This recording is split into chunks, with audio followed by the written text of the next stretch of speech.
Nema više kuće moje, sve u Savu otišle.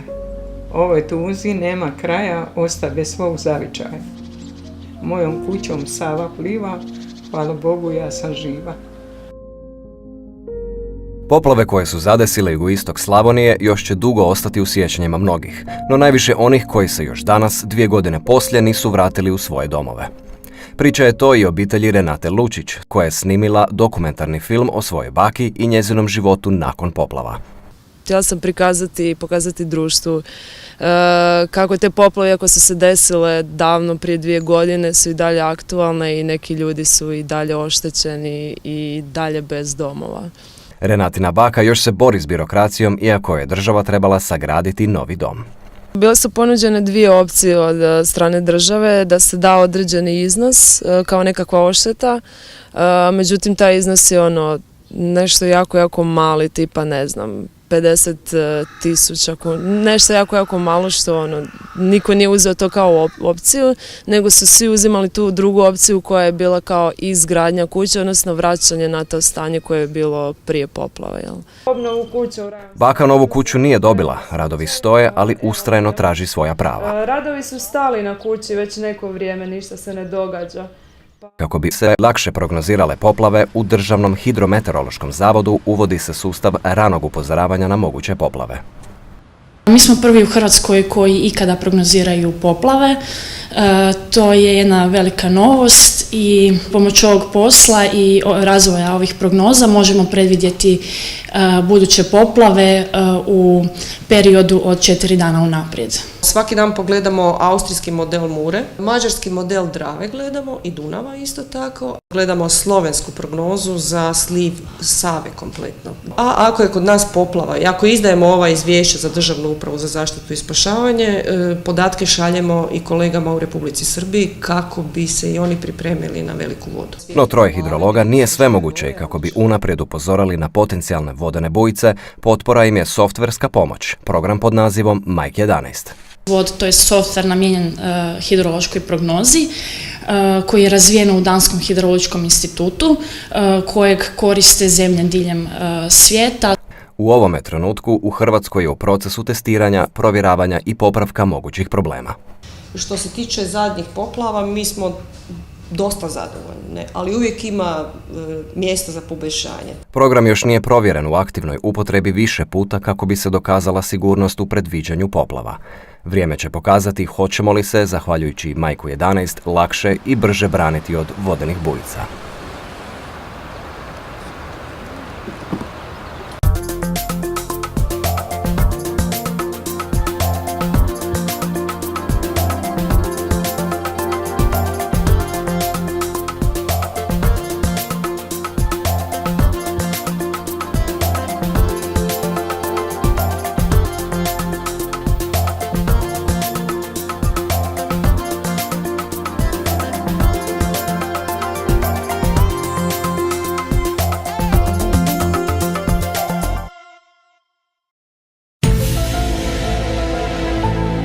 Komunicirati s vlastitim mozgom pomoću elektroda te na taj način naučiti mijenjati negativne obrasce ponašanja čini se kao prava znanstvena fantastika, iako zvuči futuristički.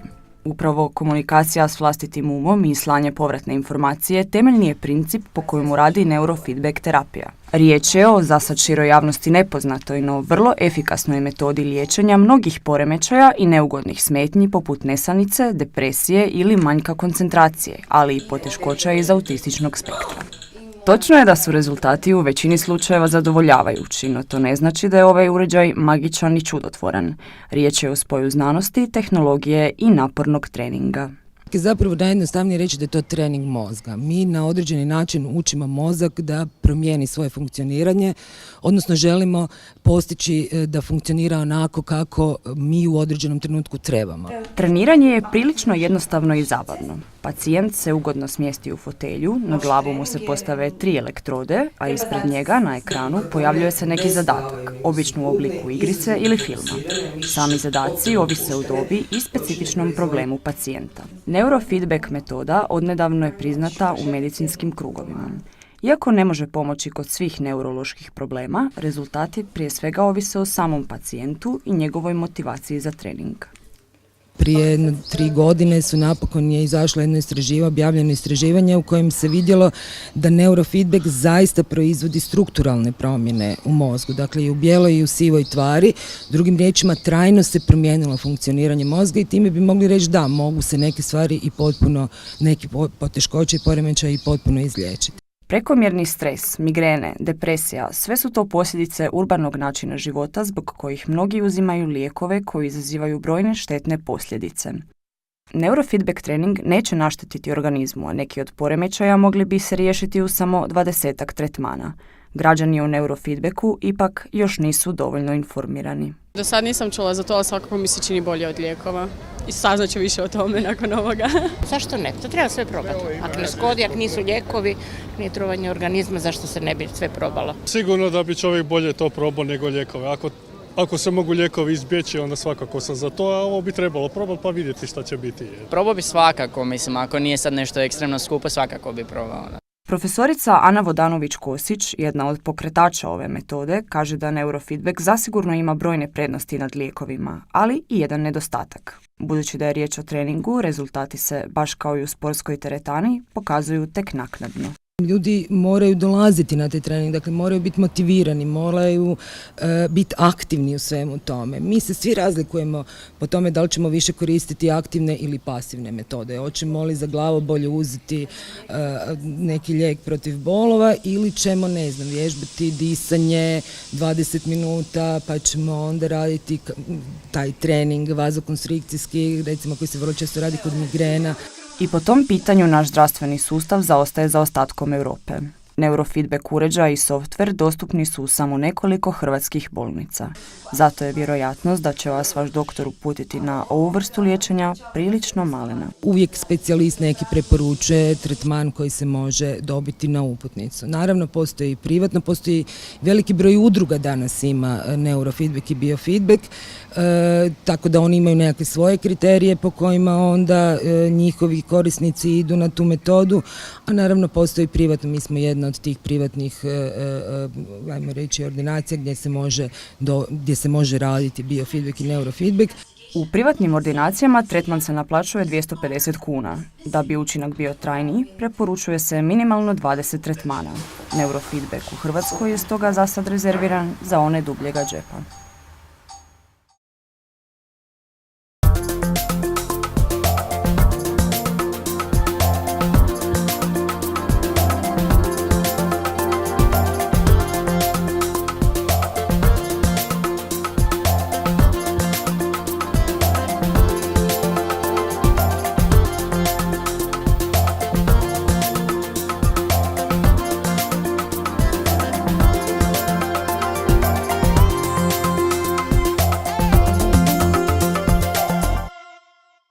Internet je uvjerljivo porazio videoteke, CD trgovine, dijelom i kina u izboru izvora zabavnih sadržaja, posebice za mlade.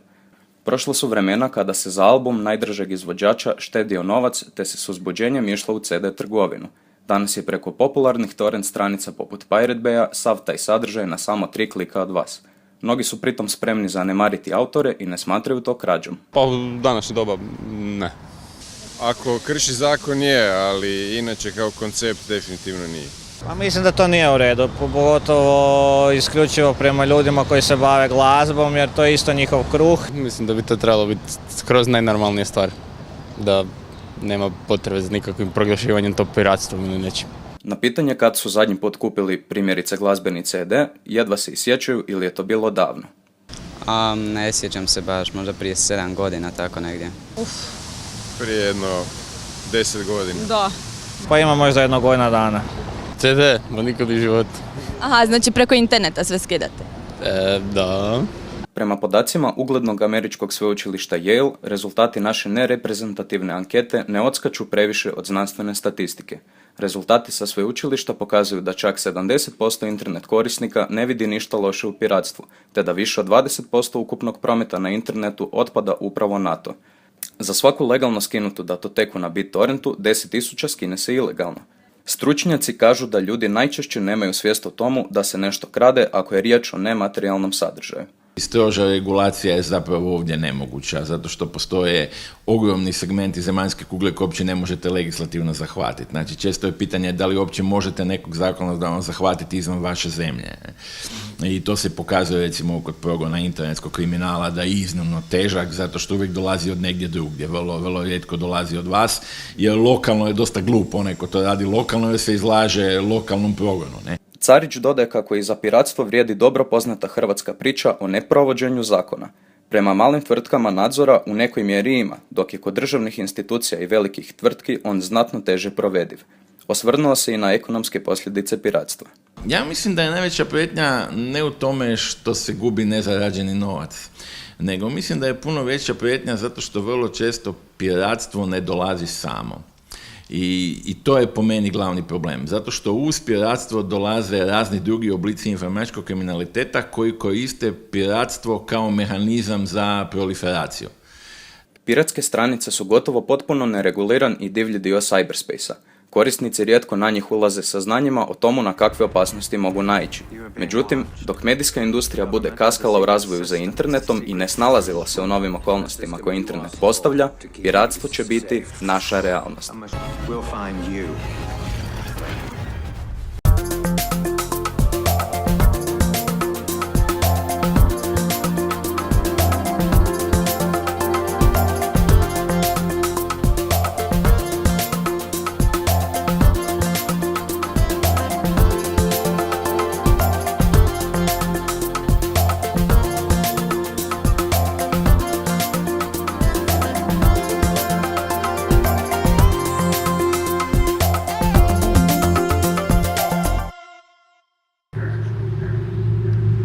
U escape roomu mozak je vaš najjači alat. Kad se zaključaju vrata, imate 60 minuta da riješite slučaj ubojstva, pronađete skrivene krvne stanice ili ukradete novac s bankovnog računa. A da ne završite iza rešetaka. U slučaju da zapnete, tu je game masterica. Ovisno o sobi u koju uđu im objasnimo znači, koja je njihova tema, koja je misija i kad im igra krene mi ih pratimo tu na monitorima. Znači mi pomoću kamera u sobi vidimo i čujemo sve što se događa i tu smo u principu da im pomognemo kad zapnu. U trenutku kad oni pokažu taj znak help prema kameri mi im pošaljemo znači, pomoć u obliku hinta i onda im taj hint zapravo omogućava da oni sami riješe korak do kraja i da nastave u igri. Uspješnost igre po sobama je podjednaka, a prema statistikama najteža soba je laboratorij u kojem se moraju pronaći krvne stanice. Znakovito, najlakše je ona u kojoj su igrači kradljivci. Najposjećenija soba koju imamo je ured znači, privatnog detektiva Johna Monroea. Ona je bila znači, prva koja se otvorila i nekako je ljudima možda najzanimljivija, najviše mi je sjela. Ona je u stilu kao detektivskog romana, ubojstva malo vuče na Sherlocka Holmesa i slično, tako da je ljudima dosta zanimljivo. Igrači se često vraćaju. Pokušavaju riješiti sve sobe u što kraćem vremenu. Najčešće dolazi mlađa populacija, ali ima ih od 10 do 60 plus. Ono što je jako iznenađujuće, najmlađi posjetitelji jako dobro prolaze sobe. Zanimljivo stvar je kod djece što su oni znatiželjni, nemaju nikakva pravila i neće se ko odrasli misliti, ne znam, ovo se ne može nikako pomaknuti, nego će ići probat. I onda obično jako puno brže otkriju neke stvari od odraslih, ako imaju skroz neopterećen način razmišljanja. Za razliku od djece, odraslima je escape room dobra timska zabava. Idemo ponovo, sad se mijenjamo za sobe. Znači mi smo bili prvo u jednoj, natjecali smo se protiv druge polovice firme, sad se mijenjamo za sobe. Mi smo išli kao team building i onda podijelili smo se u dvije skupine random, pa smo se natjecali u biti kao jedni protiv drugih, sa što manje hintova i da što prije riješimo. Igrači ovo iskustvo opisuju uglavnom kao zabavno i adrenalinsko. Nekima je, međutim, ova igra bila nešto sasvim drugo. Situacija koja mi se urazala u pamćenje je definitivno kad smo imali prosudbu u escape roomu. Znači, došao je dečko sa idejom da bi on zaprosio curu i kao na kraju igre, umjesto zadnjeg koraka, smo napravili tako da je ona našla njihove slike, cvijeće, on kleknuo sa prstenom i bilo je zapravo jako posebno, nešto novo i neočekivano.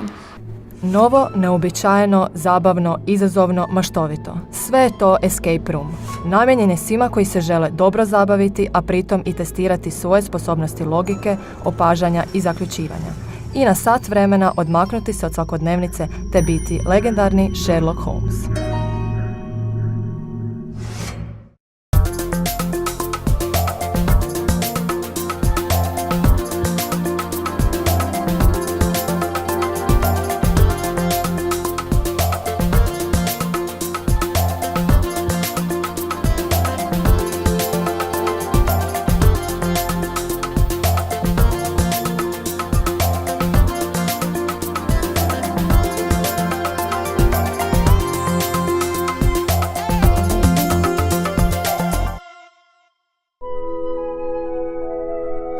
Boravak u prirodi postaje sve zabavniji. Potvrđuje to 10 milijuna registriranih korisnika koji igraju geocaching, najpopularniju igru skrivanja i traženja blaga na otvorenom. U Hrvatskoj još je nedovoljno poznata. A jeste li kad čuli za geocaching? Ne. Čuo sam, to je dosta ovako popularno sada. Nešto ako je prefiks geo, možda nešto sa zemljom, pretpostavljam. Geo, u tom smislu sad ne znam, a caching nešto hvatat sad ne znam. Znači kad tražiš one predmetiće po gradu. Turistički sjajno zvuči, znači da ljudi dolaze iz drugih zemalja i da istražuju tu u vašoj zemlji nekakve tajnovite predmete skrivene, sjajna stvar, sjajna ideja. Što je najzanimljivije što si pronašao? Ne sjećam se, ali mislim da je bila rizla. Rizla. Di si to pronašao? Kod Petrove crkve. Pravila geocachinga su jednostavna. Uz pomoć mobilne aplikacije cilj je pronaći skrivene predmete na lokaciji u prirodi. Zvuči nezamislivo, ali turistički potencijal ove aktivnosti na otvorenom ne poznaje granice.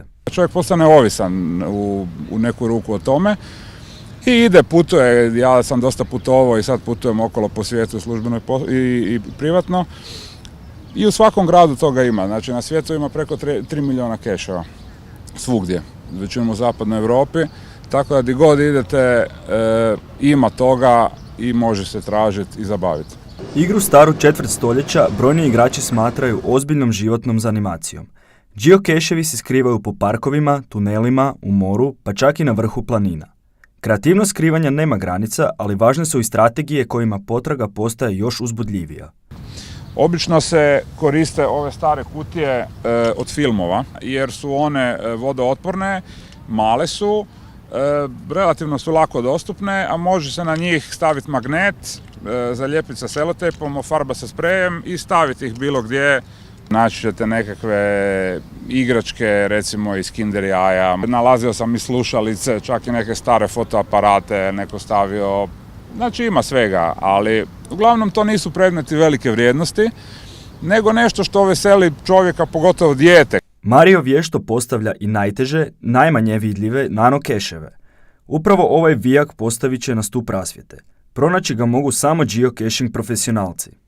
Vama GPS ne pokazuje točno, znači 0 metara, nego vam pleše s obzirom na drveće, na zgrade, na refleksiju signala iz okolice. I sad vi tu možete vidjeti, da se ovo recimo miče, da se ovo skida, da je ovo samo kapica od keša koji je u stvari ovo. Znači ovo se zove nano keš i unutra, sad ovdje konkretno nema logbooka, ali unutra je mali smotani papirić u koji se vi potpišete, vratite sve kako je bilo i za drugoga igrača da nađe iza vas. Korištenje aplikacije potpuno je besplatno. Samo je pitanje slobodnog vremena i kreativnosti na koji će vas kraj svijeta odnijeti potraga za skrivenim blagom.